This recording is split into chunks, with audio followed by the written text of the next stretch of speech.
fake news? I think fake news always been there. Do journalists spread fake news? This is extremely dangerous to our democracy. Yes, they do. The media world is ruled by all the politicians around the world. Nina Zandnia, a successful TV personality, entrepreneur, and now fashion designer. She has been face and ambassador of major brands. The brands include Sky News, NBC, Channel 7, and many more. It's the way the governments want to give their message to the people. That's how they put out the news. When September 11th happened, the moment the first plane went to hit the building, immediately bin Laden's photo came up and said there's a terrorist attack. How would they know within less than a few minutes that it's a terrorist attack? Yeah. And I had that all my life. And it's been a very big struggle to show myself that, I'm not that person you think I am. You have to take me seriously.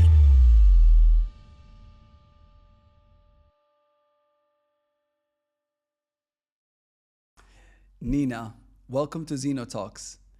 It's an absolute honor to have you here with us today. It is my honor to be here. Honestly, it's been so long, Omar, since I saw you. I know.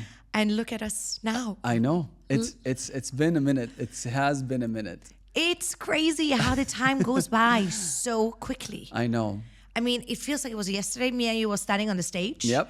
And our agents were saying, we're opening this amazing platform. You're going to be the presenters. Yeah. And look where we at. 100%. But the only difference is you got younger and I got older. Oh, that's not true. I look way older. Oh, no, you don't. You look manly. I became a mother. I feel like old and outdated now. I swear to God. No, you still look beautiful. And it's so good to see you here again. You're so kind. It's always a pleasure. So Nina, just to recap for the audience, a lot of people know you here in the UAE scene, especially in the media sector. Like, you've been on so many different programs, so many different shows.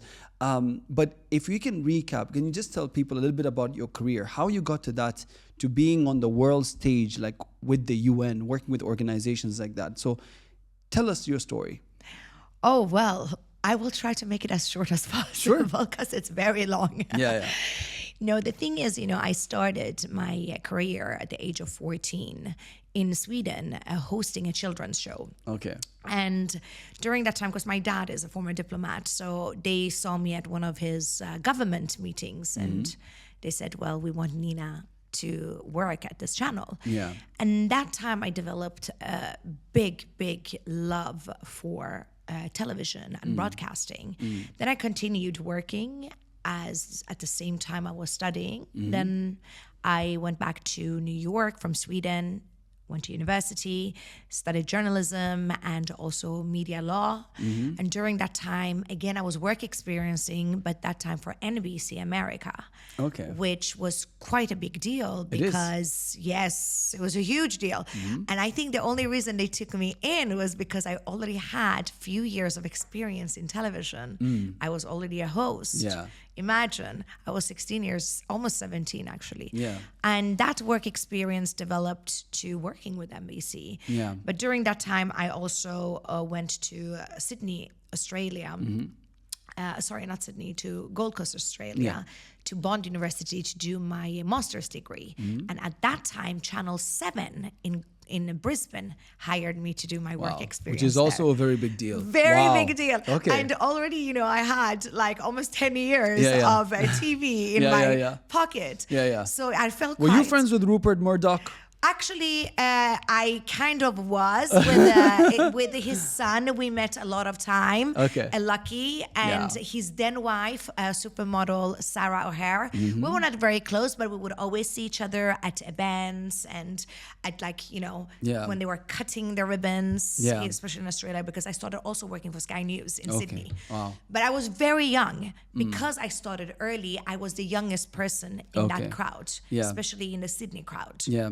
Do you feel, Nina, that you studying and learning media and broadcast, but also having worked at a young age, at the age of 14, helped you, propel you to those positions in working at NBC, then Channel 7? Did that?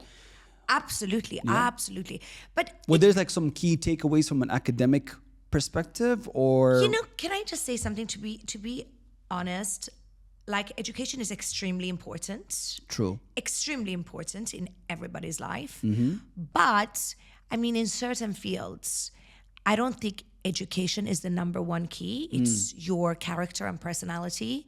When it comes, for example, to television, to media, of course, you need to have a journalistic approach to it. You need to learn all the ins and outs of journalism, but you don't need to have a master's and honors degree to be able to work in television, especially nowadays. People don't even have any education whatsoever. And they can be almost as good as us that have all the education in the world. 100%. So I think it's about your character, your development, your self-development, and how you are in the social scene. I think that's the most important education. So, Nina, I agree with you 100%. And anybody who meets you in public will just know that you are definitely a TV personality. Like you definitely have the personality, the face for it. You tick all the boxes. But let me ask you this. Since you worked at NBC and all of those things, one of the things that we've seen in media particularly that kind of rose since like maybe 2016 was fake news. Yes. Was fake news around at the time when you were doing all that? Absolutely. I think fake news always been there. But how did you maintain your credibility? But the thing is, I tell you something, like I think fake news always been there. It always, like all the TV is, I should not say that, but it is all political.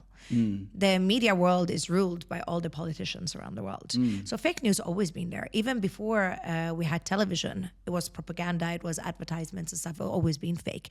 It's the way the governments want to give their message to the people. That's how they put out the news. But it's nothing new. It's always been there in centuries. But then when you were working at these establishments, would there be a chance for you to like hold on to what your own integrity versus what they would want you to be talking about, or how they want you to frame that particular story? Absolutely. No, there was. So for me, you know how I am. I have a very strong will. I'm very black and white. I know. You cannot, make me be something that I don't want to be, even in my private life or professional life.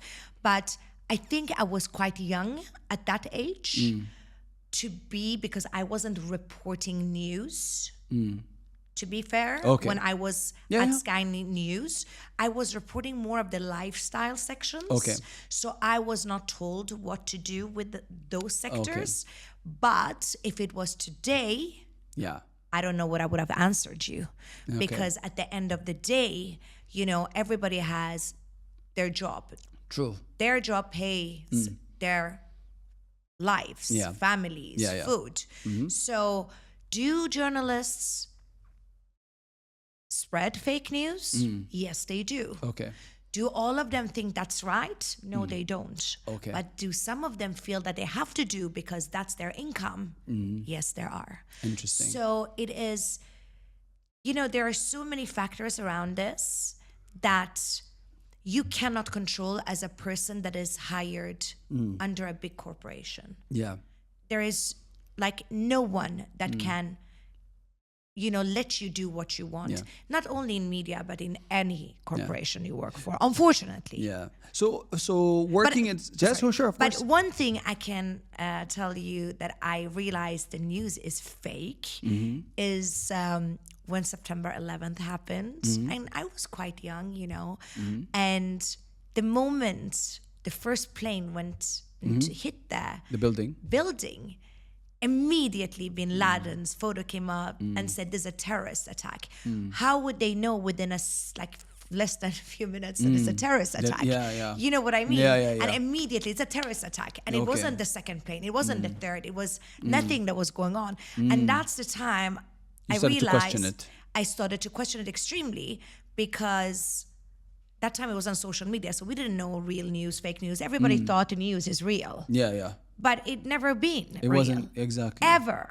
But that was the first time I remember I started questioning. I was like, wait a minute. How do they know this is a terrorist attack when the first plane only hit the building? And immediately I remember it came, Bin Laden's photo came up and said, this is a terrorist attack. It's Bin Laden behind this. Because nobody took up on themselves that moment that it was a terrorist attack. So you worked at Sky News, In so it sounds Australia. like in Australia, and then is that when you came to the UAE after that? No, I went back to New York, Okay. and then I came to UAE. Okay. Yes, after Australia. I was in Australia for 5.5 years. Okay, and you continued working in the television space when you came here, all right? the time. I The started entire working time. in Australia. It was a Channel 7. It was a show called Creek to Coast. And then I was working in Hot FM, which was a radio station. Then Sydney for Sky News. Okay. Yes. And then New York. And New York, I went back and I was working. It was funny because I was their longest work experience person they ever had. It was quite funny.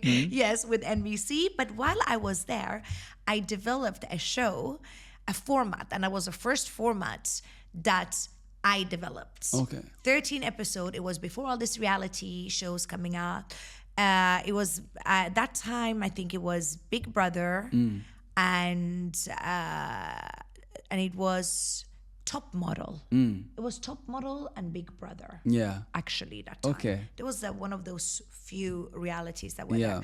So then I wrote a script about dogs and their dog owners, a reality show, and there were no programs about dogs. Okay. This is the time we're talking about 25 years ago.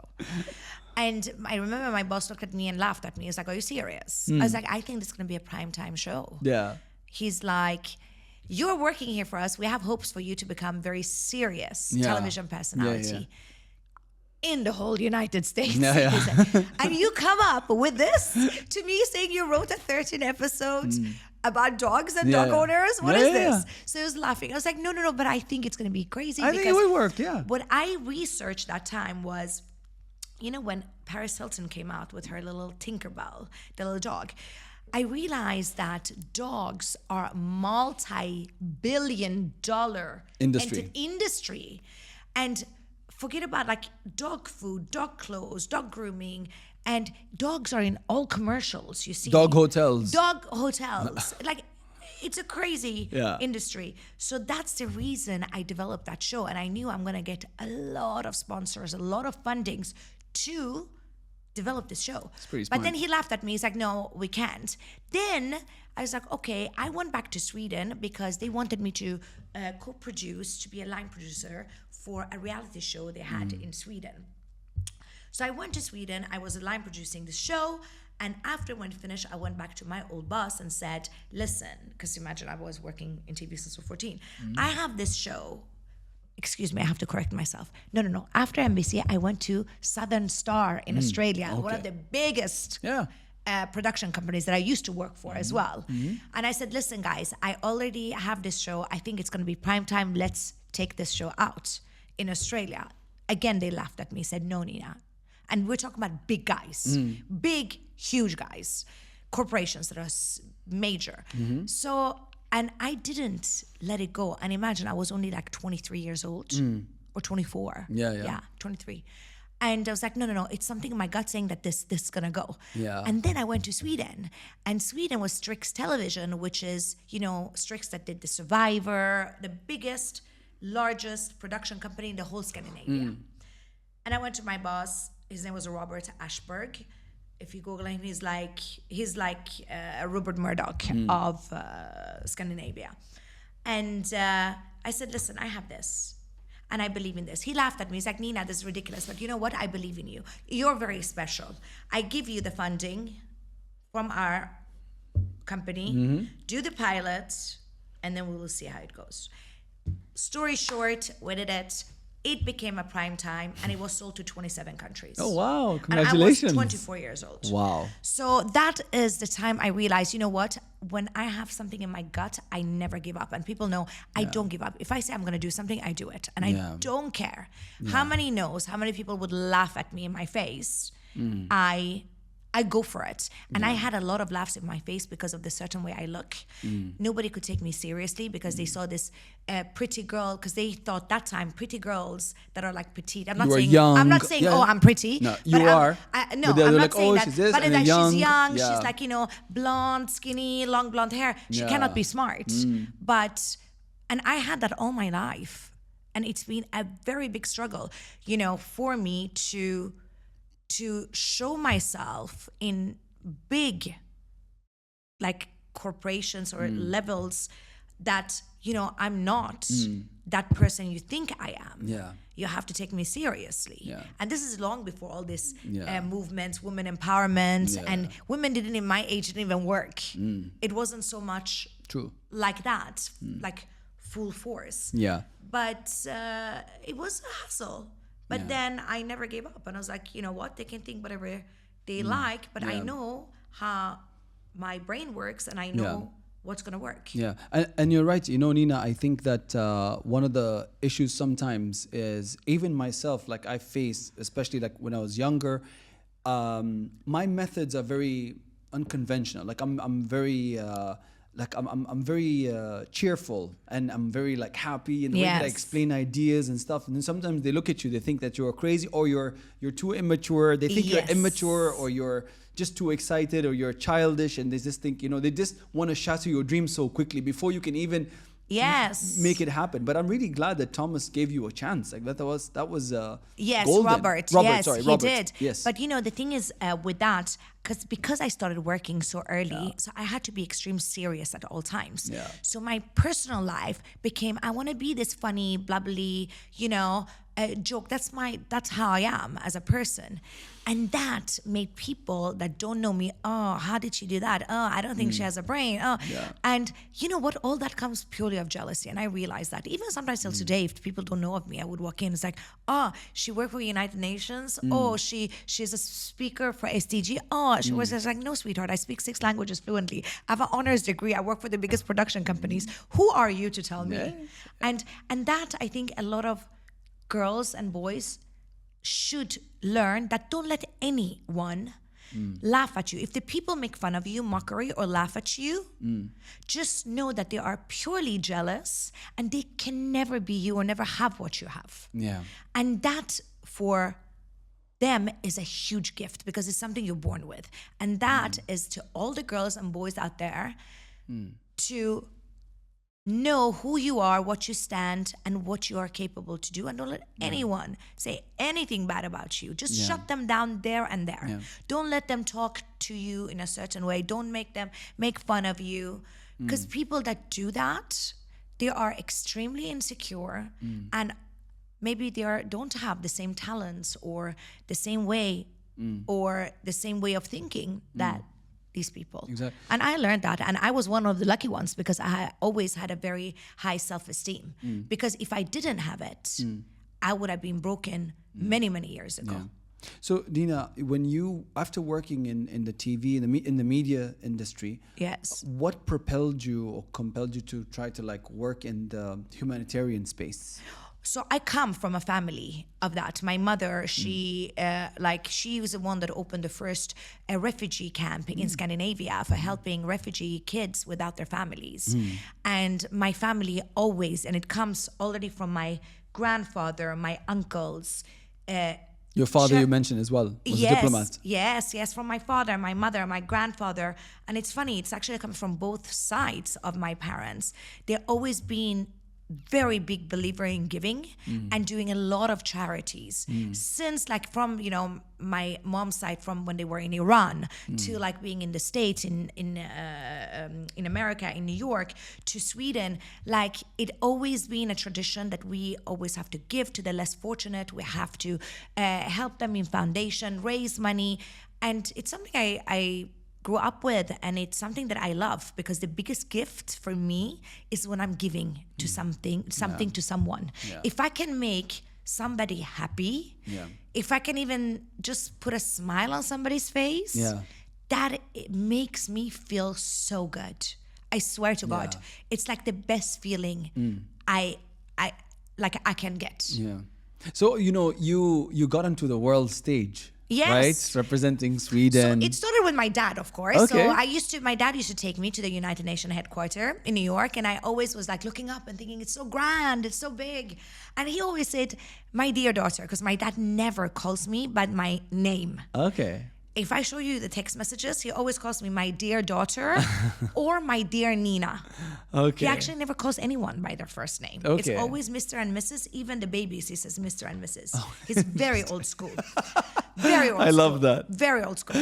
So, so every time he took me to the United Nations headquarters, I would look up and he would always say, my dear daughter, one day you will be here and you will speak at the biggest room. And I will be the proudest daddy in the world. Oh, wow. And That's he said that. amazing. And I always knew I wanted to work with the UN and work with SDG, work with, different sectors, humanitarian sectors, and help people. I always wanted that.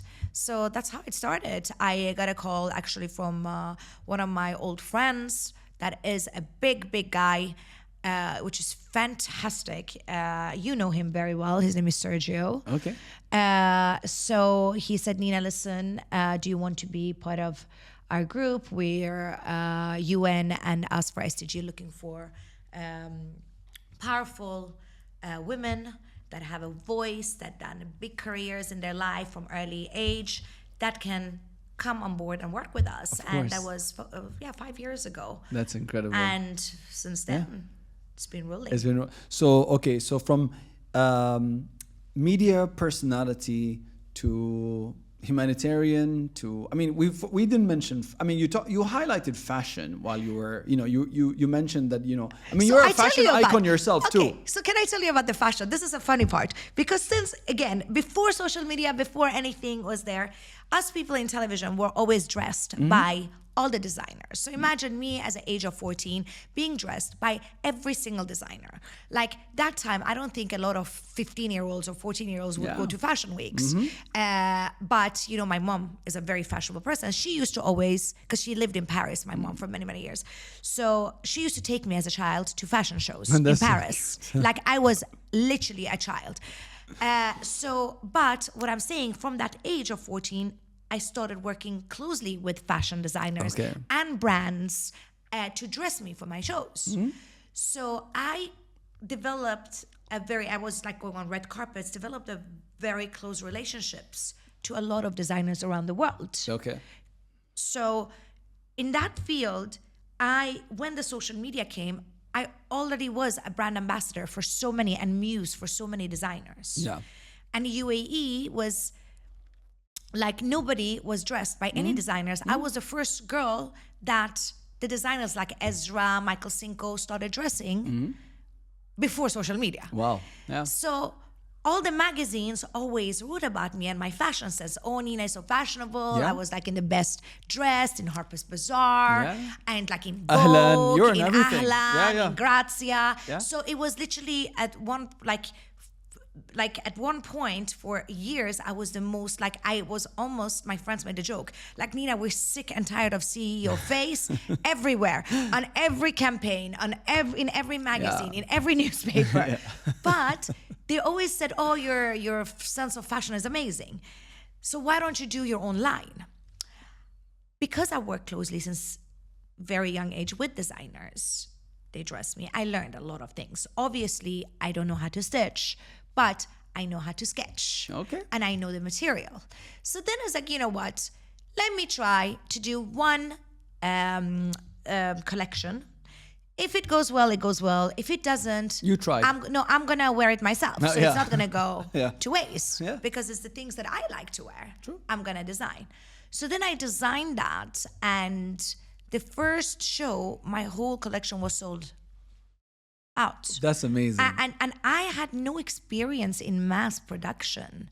So suddenly, Gallery Lafayette told me they want the whole collection. And I was like, wait a minute. They're like, oh, we want 10 of this, 6 of that, 20 of this. I was like, oh my God, how do I do it? What do I do? I did just one tailor, one sample. So then I had to dig into that world of fashion, learn very quickly, fast, and start producing a lot. And it went quite well the first 4 years. But it was so stressful, because I'm not, I didn't want this to become my major business. So then Splash, which is huge, said, listen, Nina, why don't we do it for mass? So this Yes, like of course. ultra luxury, we design it from us. And I was very happy that they gave me this amazing opportunity. So I said yes, and then it was sold in Splash. Okay. So the mass could wear my stuff, which Yes. was very, very proud Yeah. moment for me, and I loved it. And then COVID hits. Then Oh. COVID hits, and then obviously was no work. Yeah. And I got pregnant. Oh, yeah. So then It changed your plans. it changed my plans, and then I said, listen, that was a fantastic experience, but I don't have the capacity to Yeah. do that as my main business. Yes. And then I put it on hold. Yeah. And it's on hold Yeah, for indefinite. Indefinitely. But I loved it while Yeah. doing it, and I learned, and it was a fantastic experience. Yeah, I mean, look, it's great that you try, and that's Yes.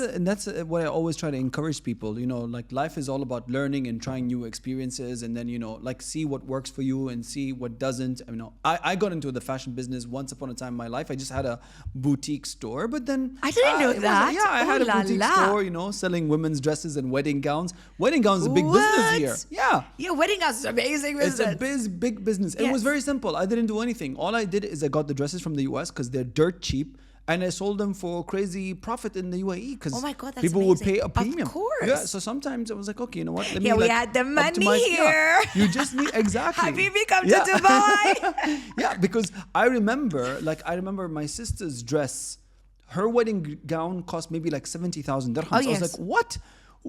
Why would you do that? And then I realized you could get dresses in the States for like less, like Yeah, $300, Yes, $500, yes. $1,000. I was like, you're kidding me. This is the cost of dresses in the States? Yes. So it's like, oh, let me just import them here. Amazing. But yeah, it was as easy as that. But Yes. also even it wasn't a passion. It wasn't something I really wanted to do. I tried it. I could get back into it at some point, but Yes. it wasn't my thing really. Yes. And now everything's moved to online, so it's Exactly. even much easier. So it's not my field, but Yes. I know how it works. Yes, so of yes, course. I think it's a great step. So moving on from fashion. Yes. You're obviously yourself a serial entrepreneur. Yes, I am. I love, and I always been since I was a child. I always wanted to be in productions and different things and put my hands everywhere. What's your next interesting project? What's going on? Okay, so this is really, really fun. For me. 2023. What's happening? 2024. Oh, 2024. Okay. We only have 2 weeks Oh, you're left. right. 2 weeks left to 2023. Not You're even. right. Are you 1 year behind? No. Well, Yeah. 2023. No, I'm just saying fast forward to 2023. Okay, Okay, what's oh, happening yes. now? So for the past 6 months, Okay.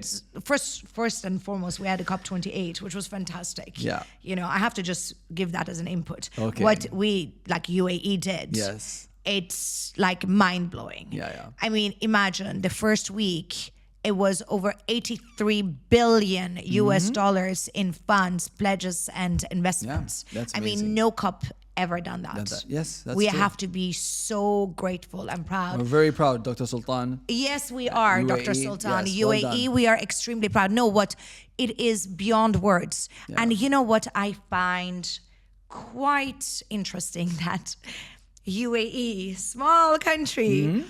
of 52 years, managed to put on the best COP in the world. Yeah.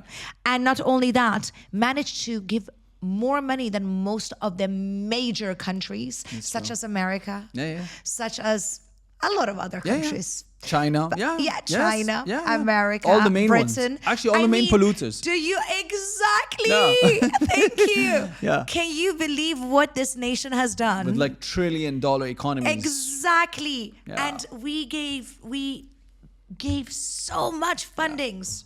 That makes me proud as an expat to Yeah. live for 18 years Yeah. in this country. That's awesome. Honestly, I get Nina, goosebumps I tell when you, I say that. I say this all the time. The UAE is successful because of people like yourself that live here. Honestly, No. because we're lucky. We're very fortunate to have our leadership. Yes. But our leadership had the wisdom to attract people like yourself who allow for this kind of records to be made in this country. So Yes. we're always honored to have people like you. I always say this. Thank you. I always say this. Oh, thank you so It's much. the residents that live here that But make thank you this so much. country But I achieve have these to. achievements. But I also have to say that it's not only because of us, it's because what UAE gave us the opportunity to do. Yes. Yeah. So when I came from New York here, we were here, the whole team, to film The Amazing World of Polo. Okay. It was another show that I created that was 13 episodes about polo and lifestyle of the Okay. polo and Queen Elizabeth's team from London that was stationed here in Dubai. Yeah.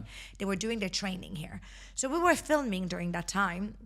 We were supposed to go to Argentina first, but then last minute change, we came to Dubai because the stations were here.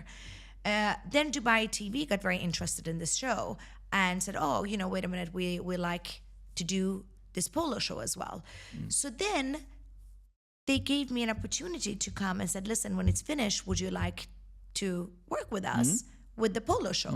And it was such an honor for me. And imagine, during that 8 months I was supposed to be here, I developed such friendship and connection with the people here that I was like, all right, they're giving me an opportunity that I would get in probably 10 years in US. Yes. It would take me 10 years to get that position that I got. Yeah. So UAE gave me the opportunity to develop myself here. So then I started working for them. And when their show was finished, then I was like, wait a minute, it's only one production company here. Yeah. I opened my own production company. It was literally the second production company Wow. in the UAE. Then that became like branches. Then like within 6 months, I opened the first lifestyle channel, and it was just rolling in opportunities with work. I would never be able to open my own company here, a production company, own production company anywhere else in the world. I would need hundreds of, like millions of dollars of investment. And I would compete with 1 million other companies. And endless approvals. Endless and this. approvals Yeah, and yeah. this and that. But UAE gave me that chance. Nice. And first working for their channel, then me opening my own company with my own money, and then opening other channels. And it was just unbelievable. I would never, nobody ever gets these opportunities that we get. Yeah. They say, oh, American dream, your dreams come true in America. I highly doubt that. No. Your dreams come true in the UAE. Yeah. And it did for so many people. That's amazing. Yeah, So many people. So having said that, now you're working on a new venture for next year, for 2024. Yes. What's happening? So for the past 6 months, I started to put together this beautiful children's spa. Okay. Yes. Nice. Congratulations. And it's so many things around this spa. It's stories around it that I'm going to tell you hopefully next time. But what I wanted to do is to create a place that kids can go in and get mesmerized Yeah. and get their beauty treatments and come out as a new person and feeling extremely confident. That's awesome. And that's what's going to happen in 2024. And I cannot wait. We are super excited, Nina. We can't wait to see this new venture. Hopefully, we'll all be invited to the launch. Of course you are. But imagine me opening a kids spa. It's who would think? It's because I have kids, children, that I realized, oh my God, this is such an amazing business. This is amazing. I mean, look, I know also your love for pets and the dog idea, your kids now. So I love how everyone or everything that's come into your life has inspired you to like do something for the people that you love the most. Yes. Which is amazing. And then like even from helping refugees and then doing something for them and then for the environment and everything. So that just says so much about you, Nina. And I love that about you from the day that we've met. And what is also incredible is you're just consistent as an individual and your achievements. So we wish you all the best. Thank you so much for coming today to Zeno Talks. I mean, if you have any final words of advice you want to share with people, please, we would like to hear that. My final words to everyone, Omar, is the most important key in life. Always be respectful to everyone. Always be humble and stay kind. These are the 3 major keys to your success. 100%. No matter what. And Nina, I can say that you are a star and a proof of each and every one of those points you just mentioned. The You most are humble so kind. Nina ever. You are too kind. Thank you, Look my who's dear talking. Nina, for joining today. My pleasure. Thank you for having me. Okay, take care. I love you.